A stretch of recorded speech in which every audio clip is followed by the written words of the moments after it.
Welcome to Vital 100 Wellness with Dr. Bob, the podcast designed to take your health to the next level. Hello again, this is Dr. Bob Johnson. The podcast is Optimal Health with me, Dr. Bob. And today is a very, very critical podcast. It's how to burn belly fat. Belly fat is not only very stubborn, many consider it an aesthetic issue, but it's also a very health challenging, jeopardizing issue as well. Belly fat increases inflammation throughout the body, but it's very dangerous around the organs of the intestinal system, around the liver, around the spleen, around the heart. So belly fat is absolutely an essential thing to keep under control or to lose. Now, many people find it very, very difficult to lose belly fat.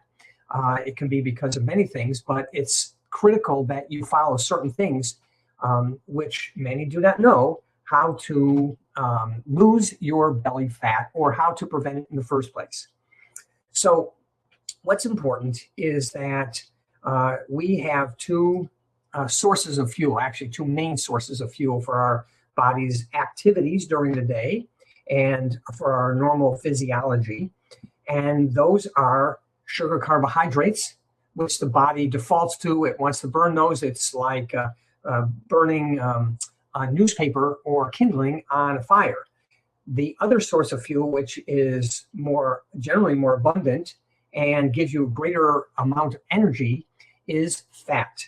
Unfortunately, fat is a harder source of energy to burn, and so the body will always default to burning sugar carbohydrates because it is much easier to access that. So somehow we've got to make sure that your body is actually beginning to and continuing to burn fat for fuel. It's better. It gives you a much longer source of fuel. Example is if you continually wake at night, it's because your body can't access fat and it is out of sugar carbohydrates. And so you're getting what's called hypoglycemic. So if you can learn to train your body to burn fats on a regular basis, one, you get more energy, it's healthier, but it's going to be the way you're going to lose belly fat. So we want to make sure we access and continually burn that fat instead of sugar carbohydrates. The first way to do this is to make sure that you're having 2 or 3 meals and not snacking between meals, because that will raise your insulin and keep your blood sugar high, and unfortunately it will eventually cause diabetes. So avoiding between meal snacks is going to be very important. The meals should have protein with every meal, should have oils that are the good natural oils, not the seed oils, and not the oils that are loaded with all kinds of toxins and they're processed. You want the coconut oils, you want the ghee, and you want the olive oil, the natural filtered olive oil, which is very much healthier and will not pile on the fat into your body. So those are very important. We also, when you eat, you want to make sure you're having multicolored fruits, vegetables, those kind of things. The peppers that are red, the other fruits and vegetables that have colors, as well as green leafy vegetables, are all very healthy. And you'll be getting away from just burning the sugar carbohydrates. One other technique is called intermittent fasting, meaning you're eating your meals, whether they're 2 or 3 meals, within an 8 or a 9-hour block of time, and the rest you're just having your supplements and water with that. What happens is that time off, that 14 hours, 15, 16 hours you're not eating, is going to be time when your body can clean and when it teaches your body to burn fats. And that's one of the areas of fat burning is the belly fat. One way to enhance even the intermittent fasting is before you start eating in the day. Let's say you eat between 10 o'clock in the morning and 6 in the evening, and that's it. One way to enhance that is before you start eating, say after you've fasted for 8, 9, 10 hours, you then go out and you do your exercising. We're going to get into that in just a minute, but you're doing your exercising. The body has burned up all the sugar carbohydrates, and the only source of energy is the fats. So again, you're teaching your body's enzymes to not concern yourself with the sugar carbohydrates, but to burn fats. So very important to learn how to do that. Intermittent fasting, where you're compressing your meals into a 7-8 hour block of time and not eating between. Eating the right things going to be very important. You also want to make sure you're decreasing in terms of eating. You want to minimize or to try to eliminate sugars. Sugars in the body, there are unfortunately 62 names for sugars on labels. And so you want to avoid this in the processed or the ultra-processed foods. You want to avoid all the chemicals and so forth. And you want to get organic foods, because glyphosate, which is sprayed on many crops, makes a food not be organic, and it's going to be very dangerous to the body, very, very unhealthy. And it slows down your metabolism so that your body does not want to or can't burn the fats, and it just stores the fats. Exercise is very important. Not only crunches for the abdominal muscles, but also cardiovascular. You want to do that 4 to 5 times a week, where you are not only doing very leisurely exercise, like a slow walk, but you're having times within that exercise where you're doing, you're speeding it up, you're getting a little out of breath for 30, 45 seconds at a time. Do that 5 or 6 times during your exercise program. And what this does, again, it teaches the body to burn fats, and also it will help the brain function.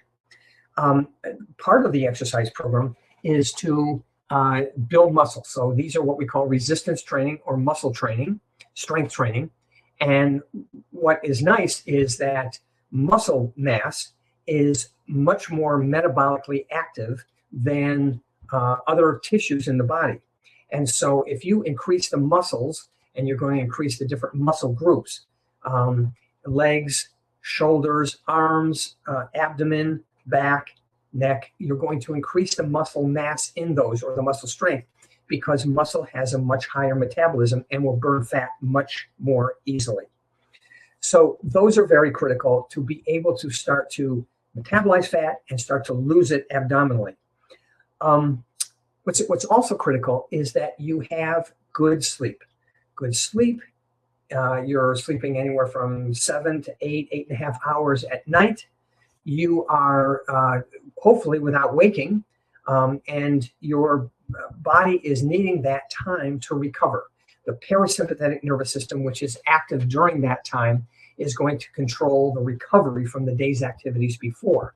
And so it's important to get that very, very good sleep time in. Now, ways that you can do this is to make your bedroom kind of a sanctuary. You're going to have it be very dark with blackout curtains. You're going to have it very quiet. You're going to have it cool, around 68, 70 degrees. You're going to have it, again, quiet. You're going to make sure that if you do wake, it's usually because you're running low on blood sugar. And the way to minimize that waking is to have a little protein within an hour or so before you go to bed. So good night's sleep is going to help you relax, but it's going to help the body burn and the hormones balance out, and to start to help to lose the belly fat. So again, in summary, you can do certain things to burn the belly fat. I would suggest cutting out snacking between meals, doing the intermittent fasting, make sure you're eating the right foods, fruits and vegetables with color in them, stay away from the sugars, get good sleep. And one final thing, which many people do not know, and that is a way to clean out your colon, your large intestine, because that harbors stool. Stool is toxic. If it's not evacuated on a regular basis, if you're not getting rid of it, if you're constipated, then what's going to happen is those toxins are going to leak back into not only the small intestine, which causes inflammation in the belly, but also it's going to cause you to have bloating. And this is what also causes belly fat. Fat is brought in, the body produces fat to help these toxins that escape from the large intestine. So a colonic, which is a washing out of the colon with water, and you can find colon hydrotherapists to be able to do this, is going to be very critical until you get to the point where you are regularly evacuating. You're not constipated, and you're constantly eliminating the buildup of stool, which can cause bloating, which can cause buildup of fats.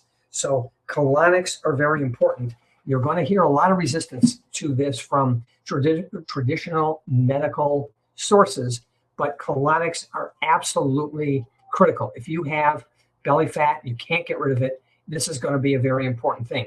And then you've got to get to the point where you're having enough fiber, you're having good bowel movements to be able to clean out your large intestine and not have the stool build up. One final thing that is kind of a general health tip, but it is critical in losing the belly fat, is to maintaining a good microbiome, which is the probiotics in the gut. And this, the probiotics are important in immunity, in actually weight control and metabolism, communicating communicating to the brain for hormonal balance. And so this is very, very critical to be able to do this. One final thing that I learned when I was younger, and I never had a weight problem to worry about, was I would eat and eat and eat till I was very, very full. Nowadays, I eat until I'm about 80% or less, 70% full, and I stop eating.